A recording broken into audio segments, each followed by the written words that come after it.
Hello everybody, welcome to this video. I hope you are well. I am going to talk to you about immediacy today, a skill that maybe is quite hard to learn, maybe is quite hard to teach, and maybe sometimes learners or newly qualified therapists don't necessarily feel clear about what it is and how to use it. But hopefully by the end of this video, you're going to feel a lot more confident with it. That's the plan. So let's get into it. Right. So why use immediacy? The use of immediacy can help create transparent, authentic relationships, and it can also help clients who have difficulties in their interpersonal relationships. Okay, so how does it do that? Well, the client's general relational style with other people in their lives will show itself in how they relate to their therapist. So being aware as a therapist of what is happening in the room while you're with somebody and bringing that into awareness can be very, very useful, not only to create an authentic, transparent relationship in the room with the client, but also in terms of the client having an opportunity to learn about how they are relating and maybe shed a bit of light on their relational difficulties outside the therapy room. So I'll give you an example. So if the client is quite controlling in their own lives, they may try to control the therapy sessions. So they might, for example, they might turn up late or try to stay after the time. That's just an example. It can present in all kinds of different ways. But in that case, it might be really useful to say, I'm noticing that you've turned up late a few times. Is there anything we can learn about that happening here together? What is it? What is it that, that is bringing you to sort of set off late or arrive late? Or whatever it is that's happening, really loving, really, not like, this is not an accusatory way, of looking down at somebody. Absolutely not a bit of that. More to do with understanding and learning and gaining insight. Yeah, so you'd bring that into awareness and see if it's useful for the client and for you. So if the therapist explores the client's behaviour and attitudes by talking about what is happening between them, it can be really, really, really helpful. And I think about immediacy, like reflecting on it in my own work. And I think, like, when I have clients, they've seen a couple of therapists in the past, perhaps, and they've maybe not got the outcomes they were hoping for from that work. I believe that immediacy is the difference. Try to be really transparent with my clients. I use immediacy frequently. And I do think it makes the difference for clients who maybe have found therapy less effective in the past. So let's continue for now, and I'm going to talk to you a bit more about what immediacy actually is. So I've identified 3 kinds of immediacy. Clarity. I just want to get you as much clarity as I can around this skill. So number 1, focusing on the relationship in general. So how are we doing? How are you and I? How do you think things are between us? Maybe how do you think they've changed since we've started our work together? How are we? Like sort of throwing the net wide, a general, how are we together type question. Focusing on specific experiences or moments. So what is happening between us when this happens? So what is happening between us when we talk about this topic? Something shifts. Or I said something the other day, the other session I suppose it'd be, and it didn't seem to land. Do you mind bring a bit of focus onto that, because something seemed to change? Yeah, so it's specific experiences or moments. How are we when we speak about this? Yeah, do you feel like I'm understanding you when you talk about this? And number 3, statements including use of self. This is the way I feel we're working together. This is what I notice about us, our work together. This is what I notice. This is how I feel about our work together. This is how I feel when I'm with you. Yeah, it's a self-involving statement. So we've kind of identified 3 things. So focusing on the relationship in general, how are you and I doing? Focus on specific experiences or moments. What's happened to it just there? And statements involving self. And I'm going to give you some examples of this in dialogue as we go through. So hopefully it'll be even clearer if it's not already. So when can immediacy help? I think it can help loads all the time, but I really want to get clarity in this lecture. So it can help when there's a lack of direction. So for example, let's take a minute. I feel like we're going round and round in circles and wonder what it is we're doing that might be causing that. Okay? Isn't that lovely? Yeah? Rather than sort of having this dilemma within your head, oh my goodness, we're going round and round in circles. I need to overwork. I need to worry. I need to stress. We're going round and round. Is it something I'm doing? Blah, blah, blah. Just saying, are we going round and round in circles? Wonder why that is. Isn't that wonderful? Transparent, authentic. This is what's happening. Let's talk about it. I love it. We don't do it enough, do we? We don't do this enough in life, I don't think. Like the client may not have experienced somebody being this authentic and honest about the the interaction. They might not have experienced this from anyone else ever in their whole lives. Someone saying, are we all right? Is everything all right between us? Something's changed.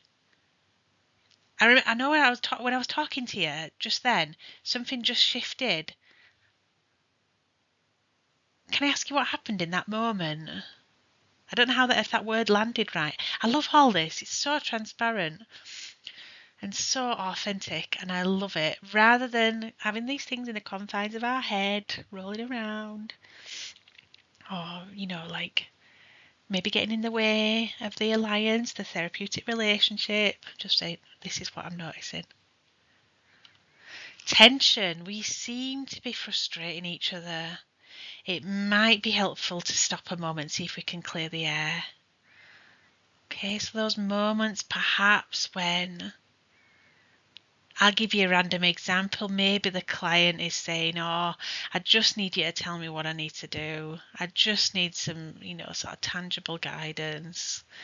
And you're maybe person-centered, or you have a person-centered underpinning, or you just want to really focus on hearing the client's voice at this point in the work. You're sort of saying, I'm interested in, what you want from your life, what do you want to talk about, what's important to you. I'm really interested in hearing it. And they're like, oh yeah, but I just want you to tell me what to do. And you can feel this tension rather than just say, okay, so I'll just think of something really clever to bring to the table. No. Okay, I feel like we're getting this tension between us, isn't there? I feel like this is what I'm doing. This is how I perceive, you're sort of handling it.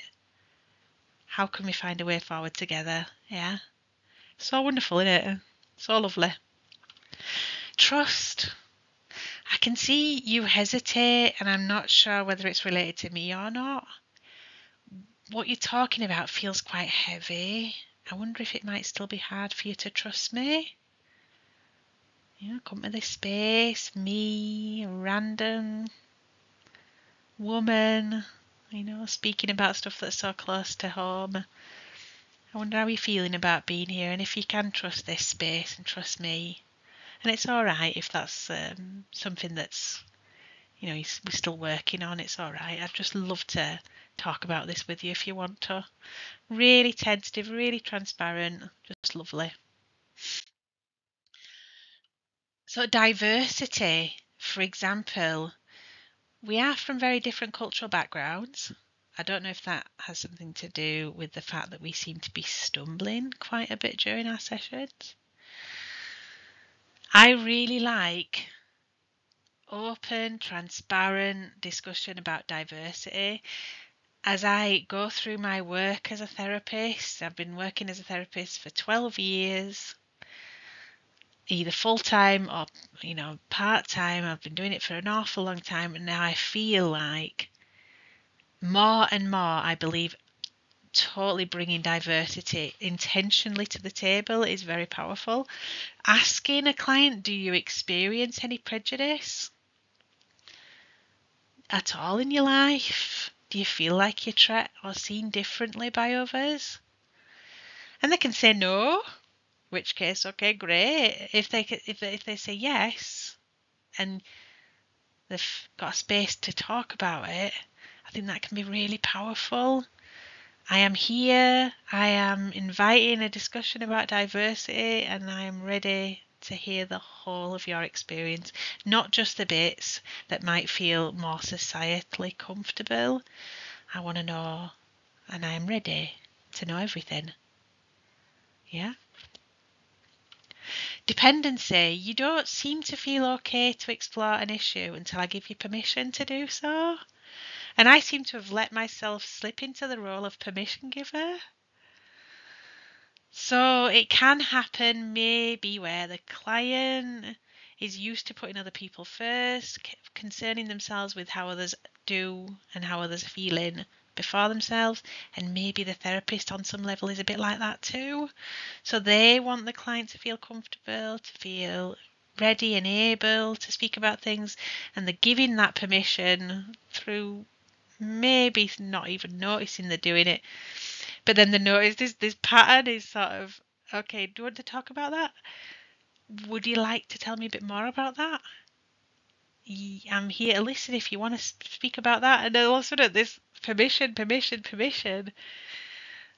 seems to be the dynamic, and noticing that and bringing it into awareness can be incredibly useful.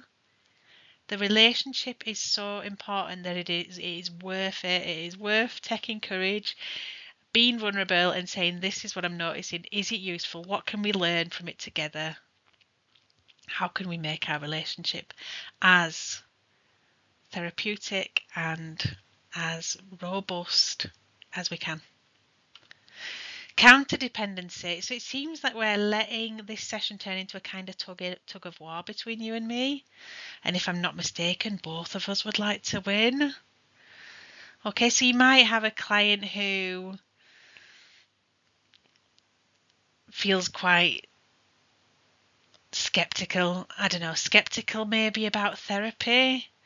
I've done this before. It's never been useful before, but I'm willing to give it a go.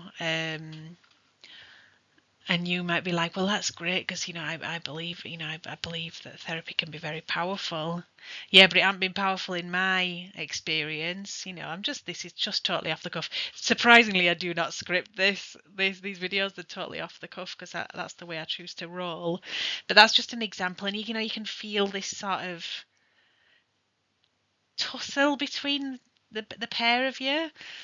And just saying, I feel like we're both locking horns a bit over something, and we're both quite, I perceive us to be both quite strong characters, and we both want to get the better. They want to sort of win. It's so wonderful. Can you feel how wonderful it is to be so transparent with somebody? And attraction. Ooh, attraction. We're not supposed to fancy our clients. And it doesn't always have to be that. Attraction can be for many different reasons. It can be sort of physical attraction, or it can be just an attraction to a person, and a magnetic pull towards a character in front of you that you just, in a different world, we'd be best buds. So imagine bringing it into awareness. I think we've liked each other from the start. Now I'm wondering whether that might be getting in the way of our work together. I really want this to be a space where you can talk about your deepest concerns, your deepest fears and worries. A very therapeutic space where everything goes, no filters. Do you think there's something getting in the way? Because I think we are very similar, and we do have a similar sense of humour. Yeah. Or I think that there is a bit, maybe a bit of an attraction between us, which I really don't want to get in the way of the work. I am very ready to put myself back into therapist and you back into client, because that is what we're here to do, and that is what I'm ready for. Yeah, really transparent. So I've put it into dialogue. Yay, so you can see it. I find this useful in counselling texts that I've read. So I wanted to present some dialogues to you as well to see if they're useful. So Brendan has been seeing his client Josh for 6 months. Josh came with depression and this is still causing him difficulty, though in other areas he has improved. Brendan and Josh are both in their early 30s and somewhat similar in personalities. Josh, the client: I'm still struggling to sleep at night. My brain is just banging. Probably just thinking about nonsense. Brendan, therapist: Josh, I know we have quite a lot in common and we have a similar sense of humour. I wonder if this might mean the conversation has become a bit light. Yeah? Isn't that nice? Rather than thinking, oh my goodness, it's become cheery, it's become surface. Oh my goodness, what am I going to do? It's not supposed to be like that. I really want this to be a space where it's supposed to, you know what I mean? Josh can speak about whatever he wants rather than that dilemma. Like, can you speak about everything still here? Because I know we're really similar. This is a place for your darkest thoughts, your most troubled thoughts, all the difficulties. I was going to swear then, but probably shouldn't because it's a YouTube video. All the difficult stuff in life, this is, it's all welcome here. Example 2, Sarah has seen her client Francis for 7 sessions. Sarah is a Muslim female who has lived in the UK since she was a teenager. Francis is a white British female. So Francis, the client: I'm not really sure what to do about my husband. Some elements of our relationship aren't great, like, Sarah: I might not be right here, Francis, but I'm aware we are from different cultural backgrounds. I'm wondering if this has maybe impacted what you feel you can talk about in our sessions. Yeah, isn't it lovely? Yes, Sarah has got she's intuited that the client seems to be circling around these types of subjects. Maybe a feeling that Francis is protecting Sarah from some of the more, sort of intimate sex-related stuff in the dialogue. And Sarah's just like, well, is this happening? Yeah. And Francis might say, oh no, I don't think it's that. I just find it really hard to talk about it generally, to anyone. Or she might say, well, is it all right? Do you mind if I talk about? And suddenly you've got, you've made some progress and all topics maybe feel a bit more back on the table, So last example, Richard, a counsellor, has worked with Leroy for 2 sessions. Leroy, client: I'm gutted that she's left me, just like that, after all these years. Richard: you feel abandoned by her. Leroy: Richard, I saw your expression change just then. How did it land for you when I used the word abandoned? Yeah, so really watch. How are we doing? What's happening in these little moments in the session? Saw you shift there. What just happened? Really loving, very immediate, very immediate. And, Leroy could just say, well, actually, that abandoned fits about right, and ouch. Yeah, ouch. Or he could say, I don't feel like abandoned's right. Okay, that's all right. I'm so glad you've told me. What word do you think you'd pick instead? Can you see it's a win-win? Don't worry about it. Don't worry about it. Just be honest, open, and transparent. It is so worth it. It is so worth it it's almost like a third element in the room. You've got yourself, you've got the client, and you've got this third element, and it is the relationship. And immediacy is checking on the health of that third entity in the room, the relationship. How is our relationship? Does it need attention? Something's just changed. Something's going on that we could do to transparently discuss the relationship. That is what immediacy is about. It is about building an incredibly strong transparent and authentic relationship. Yeah. Focusing on the space between. The space between the air, between the air that the room fills with when the client walks in through the door. Yeah? Or when you're having having some dialogue, when you're talking. What is going on the edge of your awareness? A shift, something that's a bit more consistent, that seems to be going on a while. Bring it into awareness tentatively, lovingly. This is not about catching anyone out. This is not about saying you're not a very good client, do better. Absolutely not. It's about being honest and being available. So what are we doing? We're focusing on what is happening specifically in the moment, like with our good friend with the word abandoned. Using senses to notice relational dynamics. Something's shifted today. It feels different today than it did last session. How do you feel about being here today? Are we okay? Do we need to repair our relationship? Because that felt like it got a bit difficult there. I don't think I understood you, and I've misunderstood you, and I feel like it's created a bit of distance. Can we try and restore? Is that all right?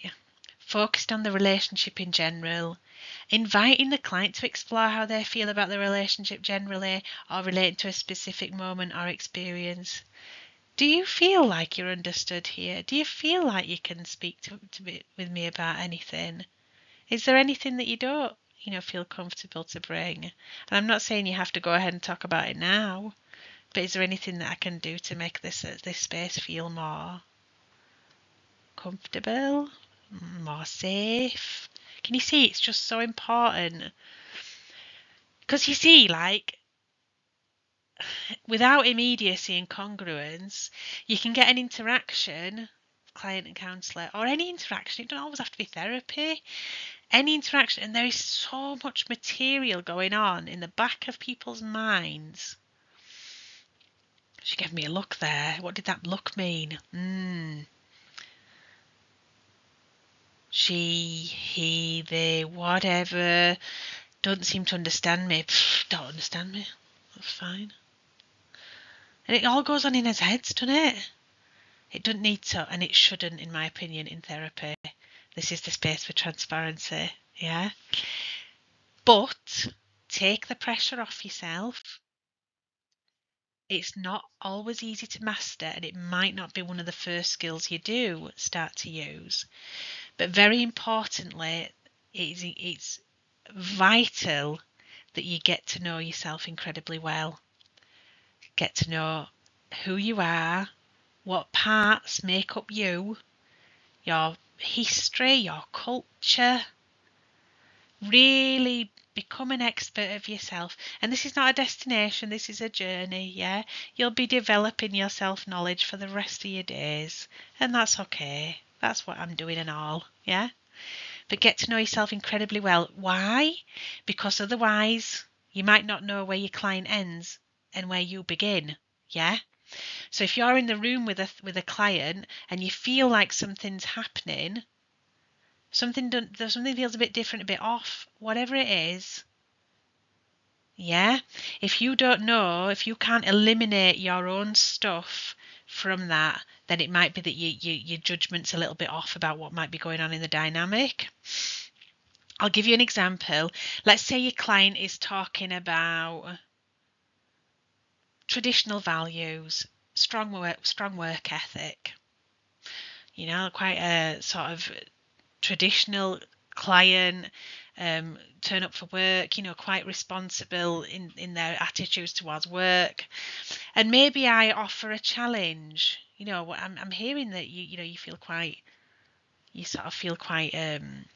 disciplined when it comes to work, quite hierarchical in your belief system. Those up the hierarchy are have the power over my thought process and who I am or whatever. And you bring attention to it, but really it's not about the client, it's about your own attitudes, your family attitudes, whatever it is, and you've brought it into the room thinking it's something going on between you two, when really it's more to do with your stuff. I don't know whether that's a great example, so I want to think of another one. Say the client gives you sort of a look, almost like they're summing you up, and you notice this look. Now, this look might make you bristle because somebody else in your past gave you a similar look. Now, if you know yourself very well, you might be able to say, put that over there for now. That's in my stuff. I'll worry about that later. I'll think about that later in supervision or my own reflections. Whereas if you know it's not in your stuff and you know it's between you and the client, then it can be really useful bringing it into awareness. And you're not always going to get this right. Okay, sometimes I'm reflecting on my attitudes in a session with my supervisor long after the fact, and I realise that I was very much influenced by something in my own stuff. I'm a human being. It does happen, but developing a very strong sense of self-awareness is really useful. And feel free to look at my empathy video.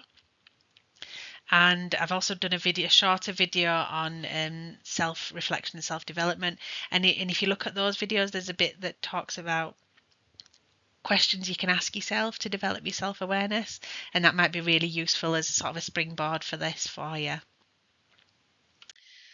So final considerations. I'm aware I can give it a bit of yap, and I wanted to keep this video down no more than half an hour, so I'm on track to do that, which is good. But final considerations: feeling confident and comfortable to use immediacy may take time and practice. Be gentle on yourself. Go easy on yourself. Immediacy is not always needed in a session. It's not like you can just say, right, I've watched Sally's video and now I'm ready to go and do immediacy. It might not even be needed, in all your sessions by any stretch. It's in the moment. It's when it's needed. That's when immediacy can be useful. Developing a good relationship with the client first may be helpful, and that's definitely talked about in the literature. Good relationship first, and then it helps immediacy land in the way you hope it would. I don't necessarily do that. I quite often use immediacy within a few minutes of meeting a client, especially if a client comes in and they're visibly anxious, visibly worried. I can say, how are you about this? Coming here to this room and, sort of meeting me for the first time. How are you doing? And that is immediate. How is the air between us? How are we together? It's immediate, isn't it? And it's within minutes of them walking in. But it can definitely feel, they can definitely feel more comfortable perhaps to use immediacy with a client who you've developed a relationship with over time. Immediacy can feel challenging, and with any challenge there is a chance it may cause a fracture in the relationship.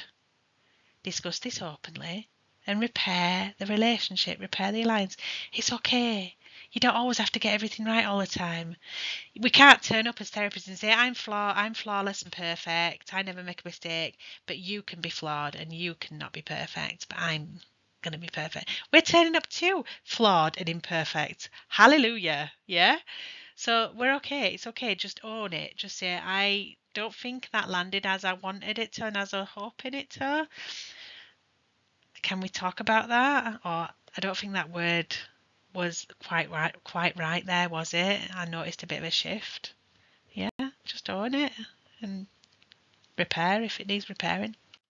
So I'm going to really quickly, I don't really like this bit, but I'm really quickly talk to you about next chapter, myself and my husband, our next chapter, and we're a therapy and training team. I've studied to master's level. I'm a BSCP accredited counsellor and a qualified lecturer and a qualified clinical supervisor. Ooh! And I work a lot creatively. I do walk and talk therapy. I use rewind with clients with trauma and PTSD. I work with private clients and police clients mainly, and I've taught counselling in the past. And our direction as a business is offering training in the helping professions. Feel free to get in touch. Please, please, please like the video, comment on the video, subscribe to the channel. I'd love to build this channel. I really would love it. It means so much to me if I got more people involved. We've got a lot to say, and I know people enjoy the learning that I bring. So please do share this video with your friends, colleagues, peers, everyone you like. Now you go well. It's been a pleasure, and bye bye for now. Bye.